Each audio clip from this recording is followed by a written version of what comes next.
रामकृष्ण हरी माऊली. नमस्कार. भावांनो, जगात धकाधकीचं जीवन आलेलं आहे आणि ह्या धकाधकीच्या जीवनामध्ये शेतकऱ्यांकडं बरेचसे ट्रॅक्टर झालेले आहे. प्रत्येक घरी जाऊन पहा तर ट्रॅक्टरचं ट्रॅक्टर आणि हल्ली नांगराचा काळ कमी झालेला आहे भावांनो. तर त्याबद्दल आपण सविस्तर जाणून घेणार आहोत. तर व्हिडिओ शेवटपर्यंत बघा भावांनो. चॅनलवर नवीन असाल ना, तर चॅनलला सबस्क्राईब करा आणि असेच नवनवीन व्हिडिओचे अपडेट मिळवण्यासाठी ऑल नोटिफिकेशनला सेट करा. तर सुरुवात करूया अ, आपल्या व्हिडिओला.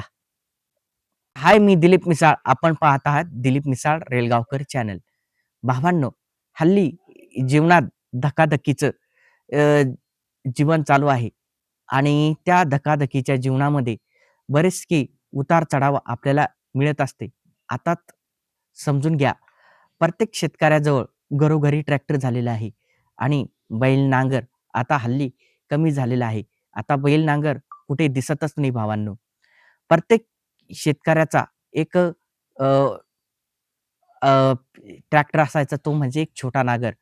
त्या छोट्या नांगराला 4 बैल, त्यांच्या खांद्यावर एक जाडी, मागं एक माणूस धरायला, पुढं एक माणूस बैल पेटवायला. असं एकंदरीत हा माणसाचा एक आणि बैलांचा एक नांगराचा दिनक्रम होता भावांनो. सकाळी 4 वाजले, की माणूस नांगरासाठी उठला आणि मग काय, माणसाची सकाळी-सकाळी आरोळी असायची. हातामध्ये चाबूक, बैल नांगरायला असायचे.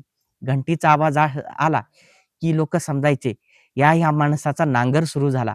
बघा किती अ, अ, बदलून गेलं हे जग आणि या जगामध्ये जीवनाची जी घडामोडी आहे, तेच आपण स्वतः घडवतो.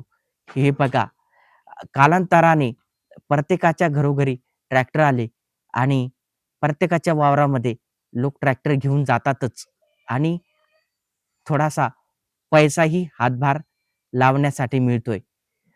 शेतकऱ्याचं एक काम असं होतं, की एक माणूस सायडीला कधी आला, तर त्याच्या वावरात नांगर घेऊन जावा लागत असे. एकंदरीत शेतकरी आता एकमेकांना मदत करत असे. आता नांगराचा जर विषय झाला, की सकाळी नांगर 4ला सुरू झाला, की नांगर थेट दुपारी 1ला सुटायचा. 1ला ब्रेक झाला, जेवण झालं, माणसाची झोप झाली. मग दुपारच्या 4ला नांगर सुरू होऊन तर संध्याकाळी 5-6लाच नांगर सुटायचा. असं एकंदरीत माणसाचं नांगराचा दिनक्रम असायचा. तर तुमच्या मनामध्ये काय वाटतंय भावांनो? आणि नांगर तुम्ही कधी बघितलेला आहे का? नांगरी तुम्ही बघितली असेल तर व्हिडिओच्या कमेंटमध्ये तुम्ही सांगा भावांनो. नांगर म्हटला की लहानपणाचे दिवस आपल्याला आठवते भावांनो. भेटूया या व्हिडिओच्या शेवटच्या कडेला दुसऱ्या एपिसोडमध्ये. तोपर्यंत बाय बाय.